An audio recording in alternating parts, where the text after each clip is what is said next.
And welcome everyone. It's great to be here on a Wednesday evening. I'm really impressed with everyone's sort of dedication midweek to be here.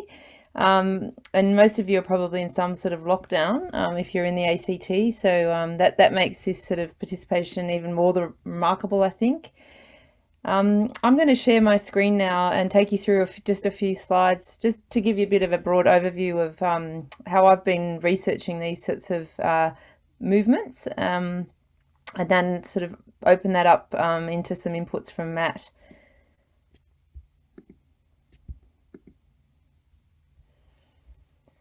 So I'm hoping you can see the screen there. So I first sort of started looking at, I guess, democratic participation, small d, about 20 years ago when I shifted from, probably 25 years, when I shifted from being an engineer into social science. And one of the things that really motivated me to move, I guess, across disciplines was being a practical working engineer and seeing so many infrastructure projects being put forward and such a lack of voice for people to have a say on the sort of infrastructure that they need and want and the forms that they want. So the origins of, I guess, where I've come into this field, if you like, of democratic practice and public engagement has been very much around practice and being a public engagement facilitator, etc. And so for many years I've been researching, I guess, more structured forms of public engagement, which are typically run either by governments or government departments, and sometimes NGOs. But about eight or so years ago, I had the great fortune to meet Dennis Ginnivan. We were on a panel together in Melbourne for the Community to Change conference, the big sort of NGO community organising conference that they run, and we sort of gave our presentations. But from that sort of moment, we kept in contact, and I've been really privileged to sort of work closely with Dennis and other members of the Indi kind of electorate to better understand the amazing community-led democratic reform that they've undertaken there, which many of you know about. But I guess I was approaching this less as a change maker myself, but as someone looking at broader themes in democratic renewal and different opportunities for re-engaging people with a sense of improved representation and an agency in our democracies. And so, as many of you know, would have seen this report on the 7:30 program last week. This was a map that I've taken from that, and the media has been in the last month or so really picking up on a lot of these voices groups that are popping up around the country. Many have been in progress for years, but there is a momentum growing, and it's gaining media attention. And I guess I wanted to just sort of step back a bit and reflect on what's possibly some of the themes that are driving this, and how actually remarkable it is in particularly in a country like ours that has such a dominant two-party system.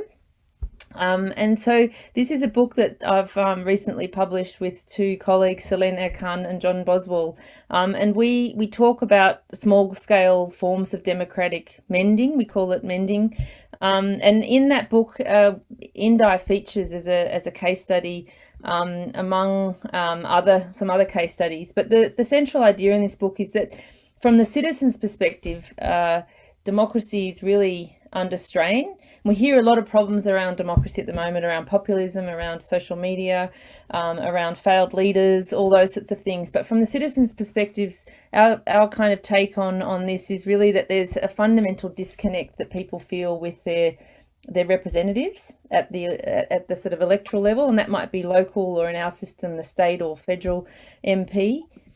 There's also a big disconnect often between ourselves in the public sphere, that people feel they can't either talk about politics, or there's so many divisive issues that people either avoid the topic of politics, or they avoid controversial issues. There's not really many platforms that people feel they can talk across difference. And then the one that's really come out, I guess, in the pandemic is this notion of, people feeling completely confused by these complex systems of policy making and feeling very disconnected from those services that we get, and not knowing who's delivering what and how they fit into that. And the broader premise here, I guess, is that any approach to democratic repair has to really look across these different disconnects and think about democratic repair as something that has to happen on different levels. It can't just be something that an expert like me comes in and says, you've got to fix the election system, or you've got to fix public engagement in our public sector. That it's actually something that everyday people like yourselves need to push along. And that's kind of the premise of the book, that there is a lot of this work that is going on and has always gone on, but a lot of the discussions at the moment around democratic renewal and democratic reform have seemed to overlook the remarkable work of groups like Voices for Indi and others that we look at in the book. So the book is not sort of inspired by some grand democratic theory. We really do dive into these cases, and of course Indi is a big case in the book, as is the Knitting Nanas, who some of you may know. This is an anti-coal seam gas movement, but it's a very playful movement. It seeks to engage people in a very divisive controversy, and does this through engagement of young people, through colour, through its knitting and craft. And we look at the different ways that they're trying to have conversations on a very polarised issue.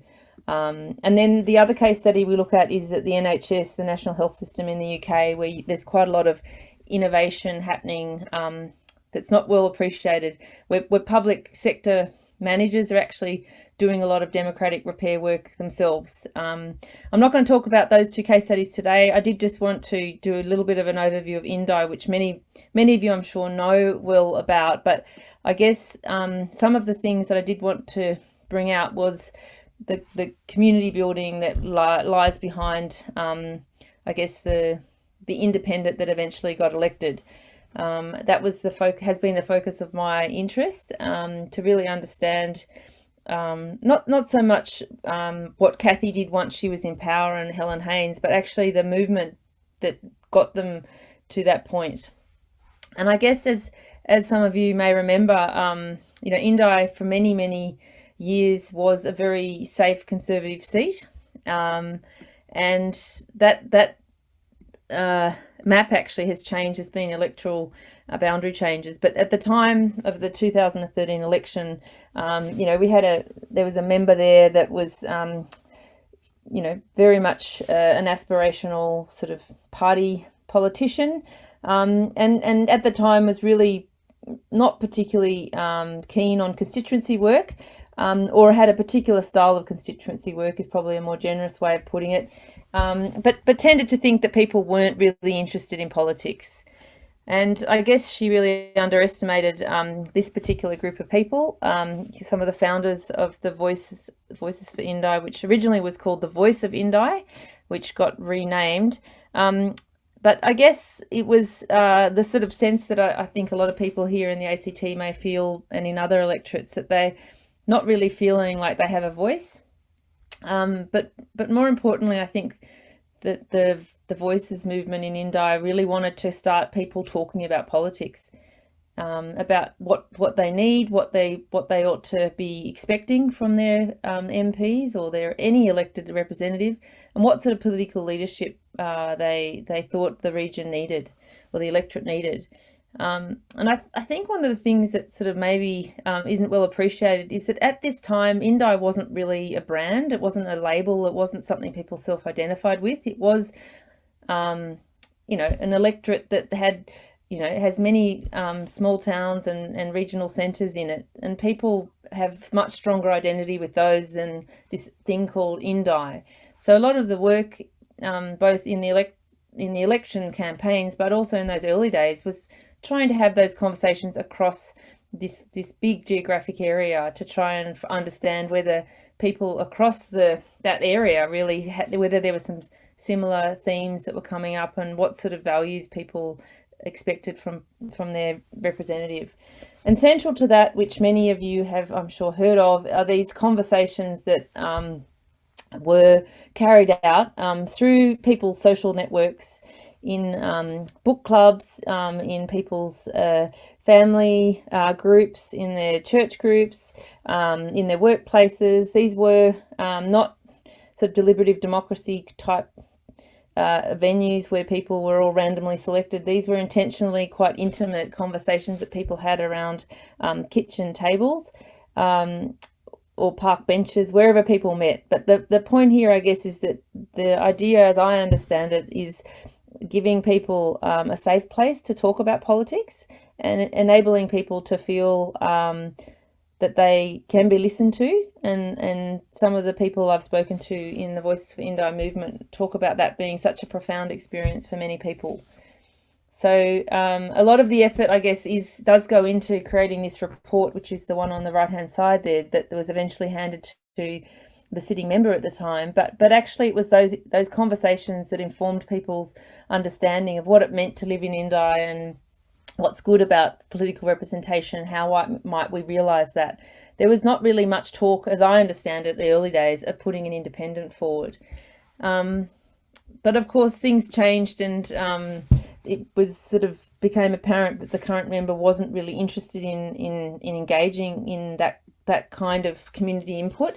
And so the movement, or the group, decided to put forward a candidate and ran, as you may know, a very, very community-based electoral campaign. So this is just the first of three, but it was based on a kind of different way of doing politics, and I think the way that the members of this group have described to me in my research is, very much an experimental sort of approach to just doing things as things emerge. So yes, being very strategic and savvy in that electoral game, and obviously successful, but also doing things that worked for the communities that they understood. And of course, the election was very close. The first one, a nail biter, but McGowan got in. And proved over the years that she was a representative that was prepared to listen and take issues and decisions back to her constituents. And I guess there were moments in her 2 terms where she did manage to negotiate quite a lot of, and hold a fair bit of power. And I think she's well respected for that capacity. But it's the constituency work that she managed to do in both her terms, both by bringing volunteers to Canberra to work in her office. Over the 2 terms, she had up to 600 people from her constituents, from her electorate, come up to not so much sort of observe her, but really understand how the system works and engage in the issues that they are interested in. Did a lot of youth engagement, and I guess she raised the bar for constituency work. If you were to look around at what many MPs do in their work as elected representatives. And of course, the baton was sort of handed over in early 2019. And there's a longer story I can get into, but I won't now, around how they went about selecting a new candidate. But it was very much in the hands of the community. And Helen Haynes has continued that tradition of working very closely with her constituents. Of course, in the middle of the pandemic, that hasn't been always straightforward.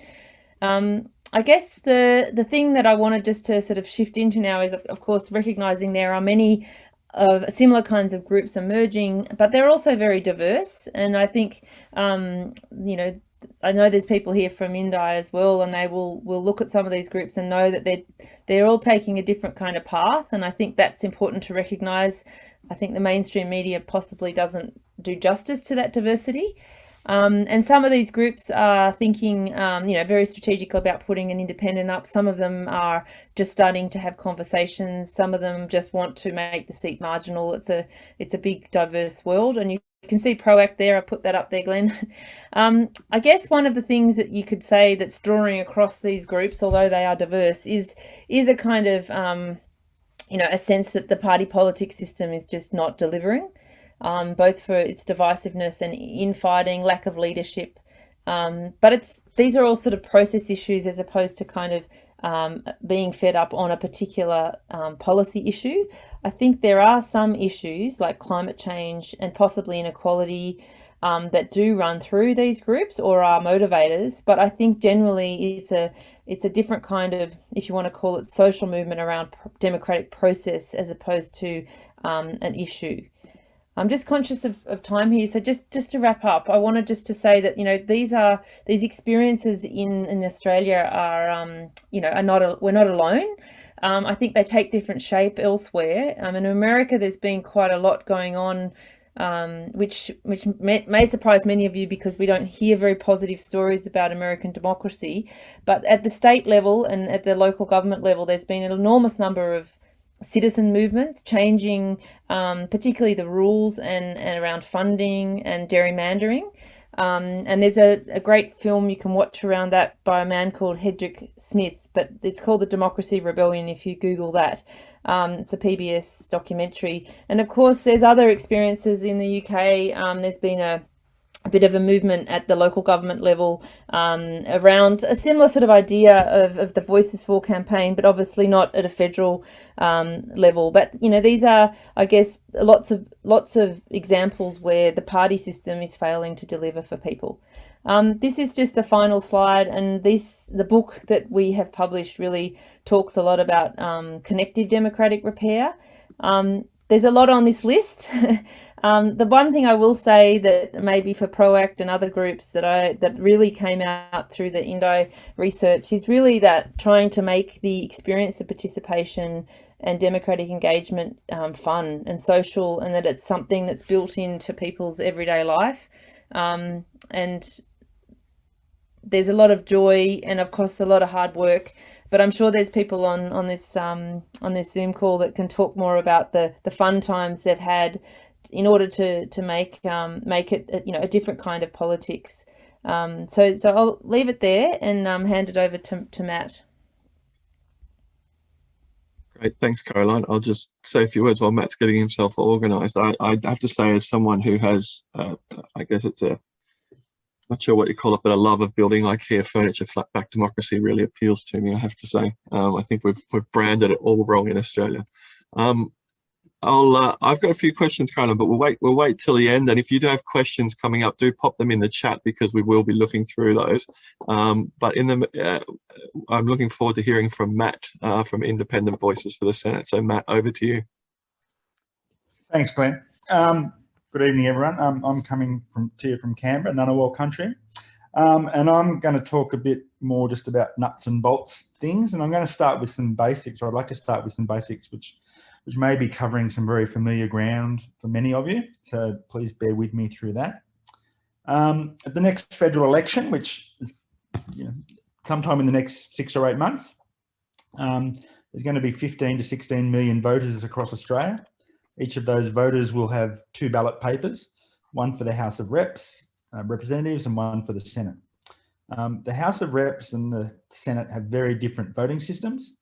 In the House of Reps, we have 151 single-member electorates with roughly about 106,000 voters in each electorate.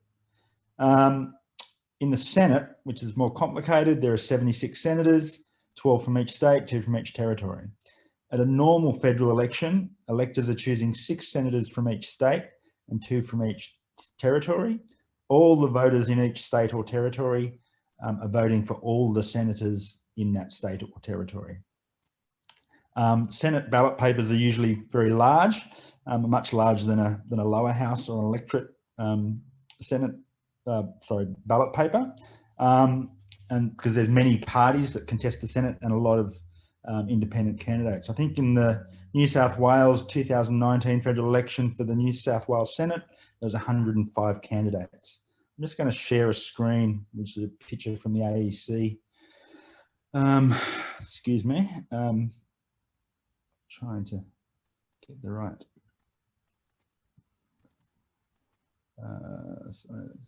Picture from the AEC. That's the Senate ballot paper. And all of those who voted at the last election there probably experienced that. Senate ballot papers are split horizontally above and below the line. Above the line allows a voter to choose a party or a group. A party or a group will have 2 or more candidates, and a vote above the line is for all the members of that party or group. voters are asked to choose in order of preference 1 to 6 groups or parties above the line. I think the really important part to know is that 90% of voters across Australia in the Senate elections vote above the line. So really, you know, seats are won or lost above the line. Below the line, candidates are listed by name, and if a voter chooses to vote below the line, they need to number up to 12 or more boxes in order of preference for their individual named candidates. I want to show you a sample ballot paper because I think this stuff is really important for the differences. So you can see that we've got above the line or below the line with the big black line running across the ballot paper. So 90% of voters are voting above this line. I think in the ACT that ratio is about 77% vote above the line, but it's still in practice impossible to vote, to be elected unless you're above the line. I want to have a closer look at this above the line. So starting from the left, we've got our two columns, the A and the B column. Both of those columns or above the line columns are registered political parties with the AEC. They've got multiple candidates in them which appear below the line. But above the line, they have the opportunity to put their logo of the party and the party name above and below the voting box. So in A, it's Miss Party, Rain Party in B. In column C, what we've got there is we've got two registered parties that have decided to group, and that's where, so they can apply to the AEC and we want to be grouped for the ballot paper. And where they're both registered parties, they get two logos and two names, both party names above and below the voting box. Columns D, E and F are the same as A and B, they're just single parties. In column G, what we have is we have two independents who've applied to the AEC to group for the ballot. And so they get above the line, but importantly, they don't get a logo and they don't get their name above the line.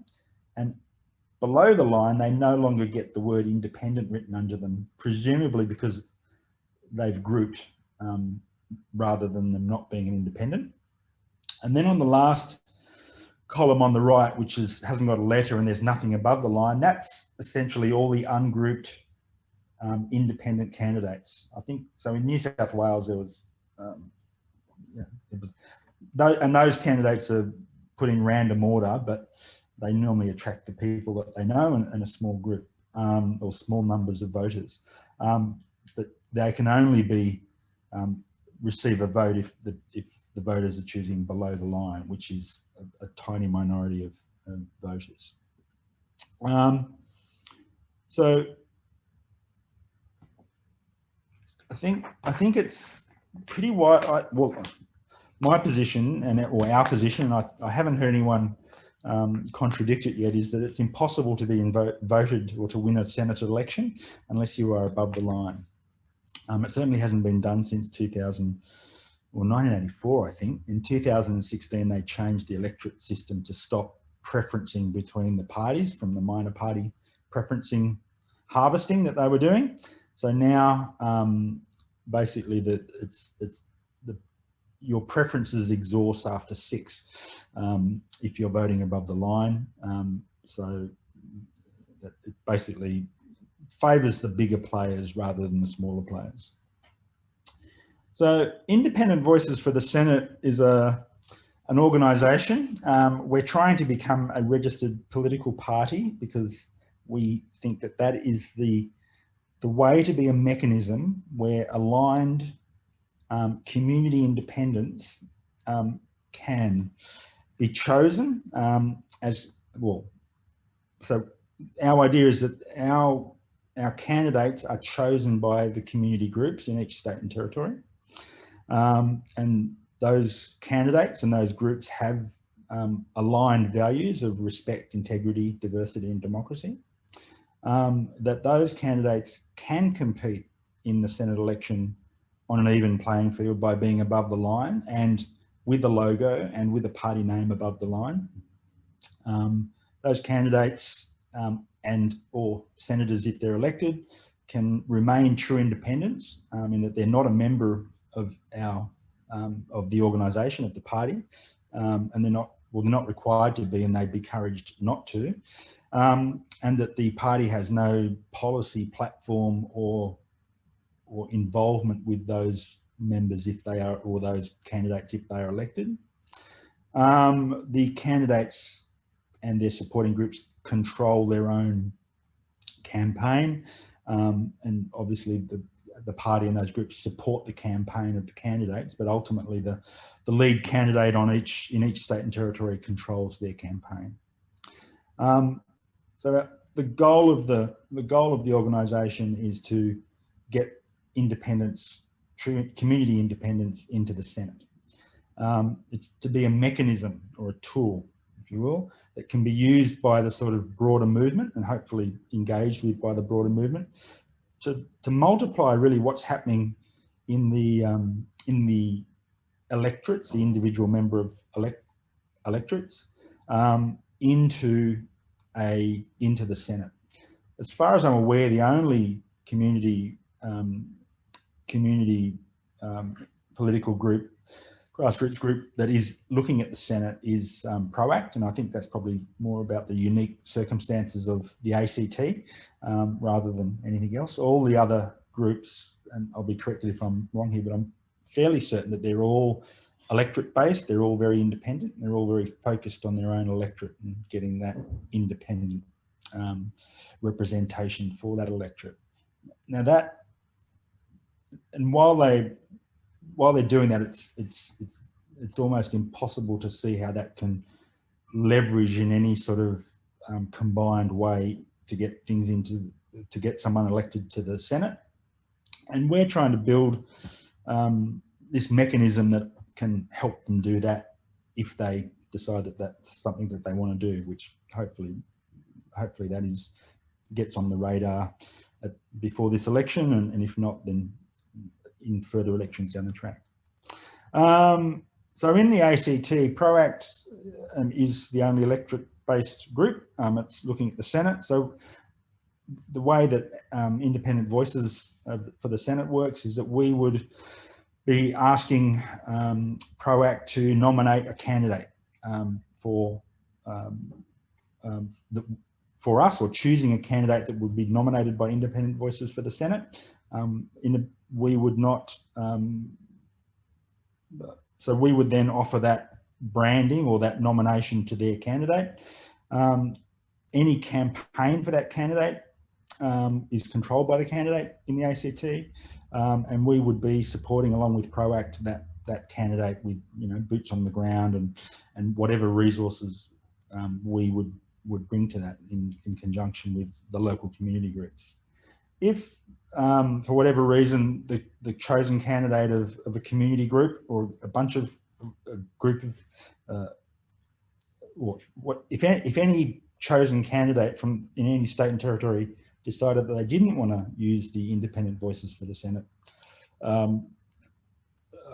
brand or party, then we wouldn't be, the idea is that we wouldn't be running a candidate against them. So we're there as a vehicle for these community groups, or for the candidates that are aligned with these community groups and chosen by these community groups, to be a tool for them to get above the line and to get more branding and I suppose a bit of net recognition, because as Carolyn alluded to, there's actually quite a lot of media starting to talk about the voices for, the voices of the independence movement, community independence. There's quite a few different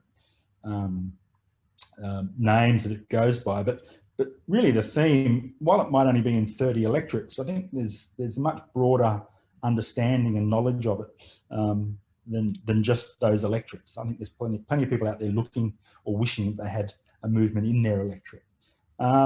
So I think some sort of recognition with that broader movement on a Senate ballot paper is a plus and can help people get elected.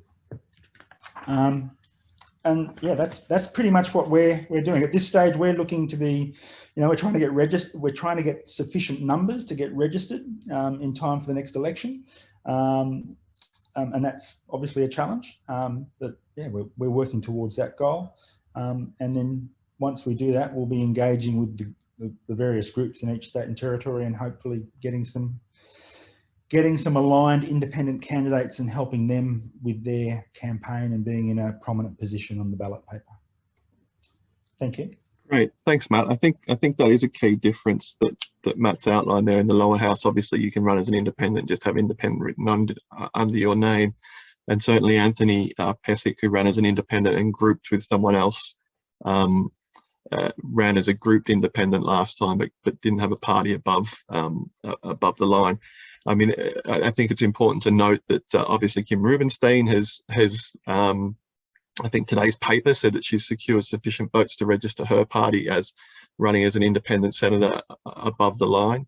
Certainly ProAct isn't looking to be a spoiler, but certainly we are planning to carry on our conversations with the community and make sure that those community voices are heard and see where that leads. So, but we're talking with Kim's group, and we have been for many months prior to her announcement, and in the future. I think we have Melanie, her campaign director, on the call tonight as well, which is great. Congratulations to Kim and her team. I would like to pick up a quick question for Carolyn, I guess, to get things kicked off. I think you mentioned Indi saw itself as a voiceless backwater. It's interesting that I think Canberra could possibly feel the same, despite everyone piling in here and the Parliament operating out here. But certainly the discussions that we've had around kitchen table conversations, that sense of voicelessness has come through very strongly. I guess I'm interested in any perspectives you have on Indi as a regional electorate. And we quite often hear voices for movements are successful in the regions. We had voices for Warringah, which was sort of slightly different. But interested in your views on where Canberra sits as that bush capital, kind of a city, kind of a regional town, kind of, always never quite sure of its place in some ways, and how that voiceless backwater that Indi was, do those lessons translate to us here? Yeah, lots of good questions in there, Glenn. I think yes and no. I mean, I think Canberra's got some challenges. I think it has in public engagement more broadly, that people, because of their work context, particularly federal public servants, feel constrained about engaging in anything that's remotely political, a protest, a social movement and something like this. So, but at the same time, I think there is a growing sense of that, Canberra is overlooked because it's Canberra, it's the capital, but the politics of our needs and our agency and our I guess our sense of having autonomy over our decisions here sometimes does feel like people are getting fed up with that. And you'd think also, I guess what's common, what I see as some threads is a fairly well educated electorate. Although I think, Indi, if you look at the ABS stats, as a socioeconomic kind of area, it's less well off than the average Australian. So there's Canberra doesn't sit there. We are really off the scale there when it comes to the wealth, the average wealth of people here in this electorate. But I do think this regional identity is an interesting one, because when I'm in another project that's looking at the changing democratic participation in rural and regional Australia, and it's very early days, and we've been doing some very intense field work in Wagga, which is obviously a different kind of place to Canberra. I grew up in Wagga, so it's full disclosure, but it has it has a sort of rich history and kind of roots in agriculture, and I don't think and I would say possibly Indi region has that, and there's been a lot of obvious change as people have moved there for different reasons. Whereas I think Canberra, it doesn't have that strong agricultural roots, but I think that's an upside for trying to people aren't as rusted on, if you like, you could say, to the National Party. So there's maybe potential for more of that. The difference with an urban electorate, like someone like Warringah, I think it's that people don't I think what I've been seeing there is the the voicelessness is around a descriptive representation, that people don't look at someone like Tony Abbott didn't seem to carry the cosmopolitan sort of progressive values that particularly centre right voters assumed that they should have in an elected representative. Whereas I think in the regional electorates that we've been looking at, it seems to be much more of a frustration with the party, particularly the Nats. And them not reflecting sophisticated, entrepreneurs in rural and regional Australia. So I think Canberra's just a different kind of place. I think there's a lot of transients normally, and that creates a cosmopolitan electorate, but I think it also means that the sense of people's identity to the history and the locality is difficult to kind of build, because there's a lot of movement in and out. I'm sure PROACT can use that to its advantage, as we talked about in preparing for this. This frustration we all get when Canberra's used as a shorthand for national politics, and those of us that have a connection to this place that we live in, we resent that. And that's something you can maybe work with. Yeah, it's so true. I think Caroline and I were talking, and I was impressed by the cleverness of the slogan, but also slightly offended by the North Sydney Independence slogan of changing the climate in Canberra, which I thought was great. It talked about climate change, it talked about the political climate, it captured so much in 5 words. But then I was slightly offended that the in Canberra bit was my home that they were talking about, and I think that we've got a great community here. So I guess that's what we're alluding to there. Matt, I just wanted to ask a question of you. In our conversations, what's come up during the kitchen table conversations that we've been running is people always talk to us about the preference whispering, and you alluded to the fact that had changed in 2016. I think it's only allowed to happen now still in the Senate in Victoria state elections and in Western Australia, if I understand it, they're state level. And we saw it again this WA state election where someone for, I think, the legalised marijuana party was actually elected to the Senate with about 30 votes, and he was actually living in California when the election was held. So that was sort of, the laws were brought in to stop the Ricky Muir thing. Can you talk a little bit about how it used to work and how it works now, and why preference whispering just isn't a thing anymore at the federal level? So so what they've done is they've changed the above the line voting system. So previously you could vote, you voted above the line with, I think it was, well, basically, if you voted above the line, the group or the party that you voted for got to distribute your preferences. Look, I'm not an expert on this, but they basically distributed your preferences in the order that they chose. So, and your preferences, your vote never got wasted if you voted above the line. It never ran out, is the term. So what they've done is they've changed that. So now, if you vote above the line, you have to put 1 to 6, and you can put more in, and you can actually put less, and it's not an informal vote. But none of the group that you vote for or that your vote goes to does not decide your preferences, and it can't flow preferences. And I think there's a limit that preferences, that they can't flow beyond 6 votes if you vote above the line. So effectively, with those micro parties, there was more than 6 of them, certainly more than 6 parties, and there was they would preference each other in deals so that they would all keep those votes in the micro party block, even though those micro parties might have quite different agendas, but they would get a vote and they would keep it in that micro party vote. I think, there's arguments about whether that's democratic or not democratic. I think the real reason it was changed is because it wasn't to the advantage of the major parties. Roughly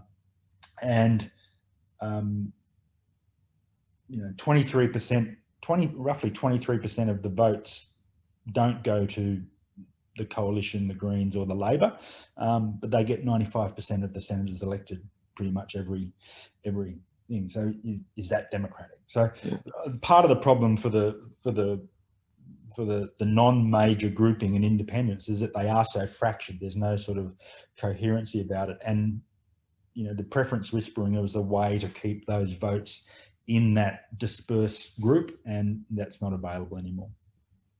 Yeah, great, thanks. I think it was interesting, there was polling out today, I think in the Canberra Times showed that the Liberal government is, the Liberal senators are not looking like they'll get a quota on the first pass. And I think it's true to say that Zed Selja has never got a quota in his own right, whereas Katie Gallagher's always got a quota in his own right. And interestingly, Gary Humphries always used to get a quota in his own right. So there is a lot of scope, and those numbers I thought were very encouraging for independents that were published today. So you know, there is a path for independents to the Senate this time. I'm aware that we've got Susan Bennett-Dyker on the call. Susan's running. I think she just disappeared, or has she come up to the top? Oh yeah, there Susan's taken herself off mute. Excellent, thank you. Susan's running as an independent in Victoria, and I thought it would just be useful to know, in the ACT, we need to get an independent to get up, probably has to get 1 in 6 votes. The quota is much higher. Just interested, Susan, if you wanted to say a few words about your campaign and you know, what drove you to look at the Senate, maybe as an independent, that would be quite interesting. Thanks so much, Glenn, and g'day, Matt and Carolyn. An independent, or anyone who gets a quota in Victoria, has to have 14.3% of the vote to get a quota. So that's whatever the size of the vote is, it's it's 14.3% of that. The real motivation for me is that I was very involved, as there are a number of people online here, with Voices for Indi as one of those 12 at the outset, and we're involved with 3 campaigns. So Voices for Indi didn't run the campaigns were run by the Orange Movement. That was quite a clear distinction. And Voices for Indi, quite rightly, is focused on Indi. That's the patch it wants to focus on. My personal belief is we're only doing half the job if we don't get good independents with a strong community mindset and a values centre into the Senate, because what happens is the legislation can get bounced up to the Senate and bounce straight back. And it's just half a job done. So the same set of values, the same things that Carolyn's talking about actually motivate me. And it's about being the change we want to see. Someone's got to step up and do it. But the pathway is very unclear. And that's why I've been having good conversations with Matt about what that might particularly look like. I had previous conversations with another group called Independence Can, but that presented an issue in that their constitution had a very strong policy dimension, and it also had a party selection dimension. And that gives the impression, or could give the impression, that the person who is the representative in the Senate is actually being held to a party view of the world rather than to their constituents, which is the electorate of Victoria. So the pathway is still not clear. I'm going to put my hand up anyway. And part of this work is to find out what is the path and how can you create a path that's beyond an individual. So I might have 6 years if I'm elected, but what happens after that? So one of the extraordinary things that we did in Indi was had a very successful baton change, which has never occurred in Australia before, through great process. And how might we do that? So I know that it's a long way to go, and get a lot of hope through the conversations I've had with Matt and others, still to play out. But watch this space. Great, thanks very much, Susan. I think so. Penny's asked a question there about in the chat function about if you put a number 1 above the line, who does that vote for? And the answer is that you actually, if you put any number above the line, you're voting for number 1 on the ticket, and number 1 on the ticket only. So the first thing that happens in any Senate election count is all those numbers above the line. If you've got a 1 above the line, that's immediately allocated to the first person who's on the ticket. So for example, Labor at the last election, I think had 33% above the line, and Katie Geller had a personal vote of about 5 or 6%. So when they allocated, she got an automatic quota at about 39%, and then her excess quota then gets allocated based on preferences. So a bit of a technical question there, but a good one. I guess this is a question probably for Carolyn, but also Susan, and I see Ruth McGowan's on the line as well. So I'm very happy to hear from anyone on this, and that's this idea of fun in community engagement, and how do you inject fun into community engagement when we're all locked down?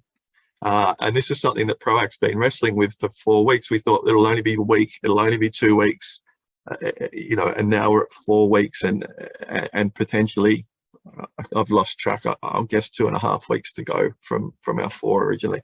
So I guess Carolyn or Susan or Ruth, who wants to jump in, any thoughts on how you do these community engagements beyond just you know, a Zoom call? How do you get a lot of fun into the engagement? The pictures we saw in Carolyn's presentation did look like they were having fun, like the kind of event I want to get to.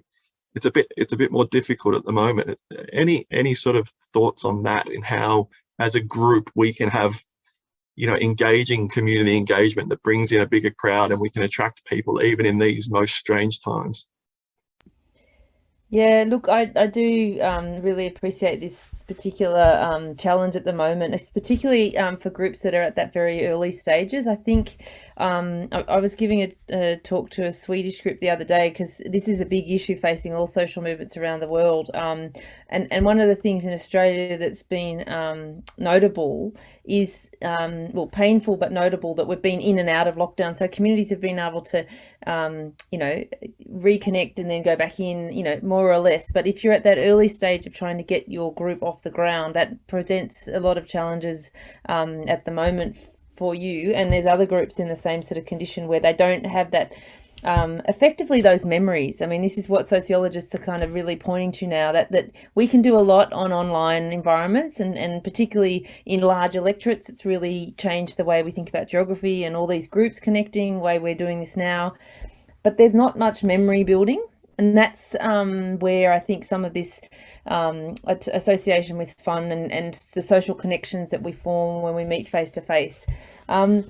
So I don't know, my advice would be to get some savvy people who are familiar with using social media, and possibly even competitions that you get people to maybe, you know, send in their funniest video doing X or Y, or like, I guess the thing that I observed, and I'm sure, you know, Ruth and others from Indo can talk more about this, but the playfulness, you know, so it doesn't always have to be everyone gathering.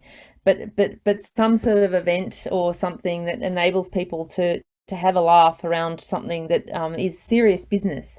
So it's not light work, but I guess it's about trying to encourage people to see that actually there's a way of I guess seeing this as not just heavy work. So yeah, I don't have a magic bullet, but I do think it will pass. And my prediction, I think, is a bit like the 1920s, you know, like people will go crazy. Like, I think we'll have a decade of just people will just, you know, so hopefully this is pre-election, you know, there'll be a lot of us out on the street, you know, it'll be a time for gathering. And so hopefully that is well timed with the election, but it's something the political parties are facing as well. So it's a level playing field in that respect. I'd just like to give really 3 quick examples. So the first, and this was all part of what Caroline calls the experimental thing. We didn't know they were going to work, but they did.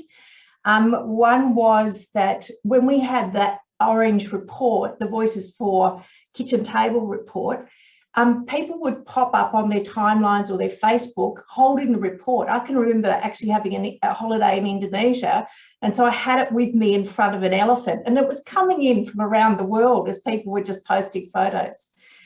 The second one was the Indi Makers, and that was a group of people who really loved getting together and making things, and they made, so I don't know, probably kilometres of banners, but they had fun doing what gave them natural fun. So it wasn't artificial, it was around what they did.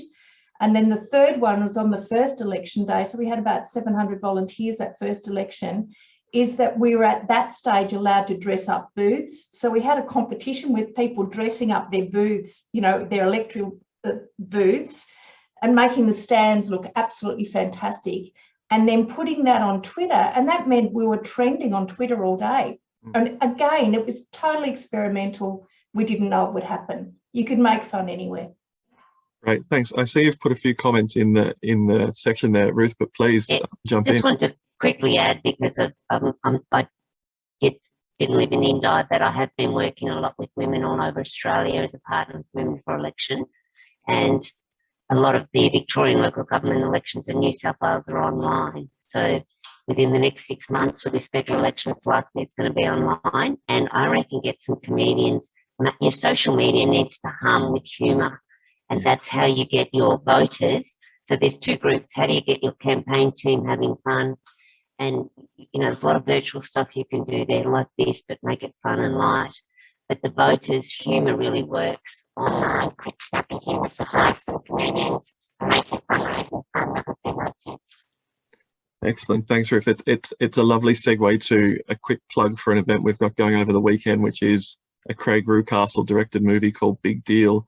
Get your tickets. You'll see. You'll get sent a link. You can watch the movie over the weekend, and then on Monday we have a panel with Craig, which promises to be fun. Richard Dennis from the Australia Institute, and one of our founders, Claire Dubé, hosted by Alex Sloan, who is a bit of a Canberra celebrity. So there's my quick gratuitous plug. I'd like to pick up, just in closing, I guess, pick up on this idea of infrastructure and the uniqueness of Kathy handing to Helen, and how that's never happened before. We've never seen that passing of the baton, and how important, and I think Susan alluded to this, how important are these movements in ensuring a continuity? Because an independent can get in. We've seen lots of independents get in. It's how do you pass to another independent with shared values? I guess it's the key. Carolyn, have you got any thoughts on that, the importance of building that infrastructure and how you maintain that between elections?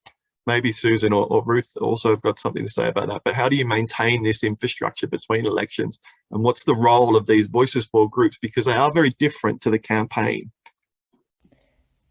Yeah, I mean, I'll just say something briefly. I'm sure Susan can add, but I mean, she did mention before, you know, there was this important distinction that Voices for group made between the work they were doing to do that sort of community building and having those rich conversations about democratic practice and expectations, and then you know, putting a candidate forward and a different group and a totally different label and what they called the Orange Movement in the campaign mode. Now, in practice, it was a lot of the same people and maybe even a broader group in the actual campaign, but trying to see their work, because, you know, in the end, the independent has to serve the whole electorate, right? Whereas the movement, in a way, is a group that maybe still has to hold whoever's in power to account. And I think, you know, my interviews with different people in that group said that it was a challenging time to work out how to navigate that. And I'm sure Susan can talk more about that. But once they worked out how to do that, I think it was really important. And it continues to be important, I think. But it means, I guess, that when they do move into election campaign, there is a network that they can draw on. But I don't think the campaign movement is limited to just the Voices group. So it grew over the years as well. So I need to say that I wasn't one of the Voices for Indi people that organised the selection process, but I was a participant. So there were about 200 of us, more than 200 of us that turned up. The process was very well defined, and the ask for applications was very tightly held. Two people knew who had nominated. So there's no lobbying, there's none of that pre-selection pressure. And it was a surprise to turn up and see who were the nominees. And that was awesome to walk in and find that. The process was a very deliberative process. It was a round conversation. So you saw an image there of people sitting at round tables. And there was a 3-part process where the candidates would do a spiel to all of us. But we'd be looking at our tables of what are we looking for today? What are we really thinking? So as a table group, we were thinking through that.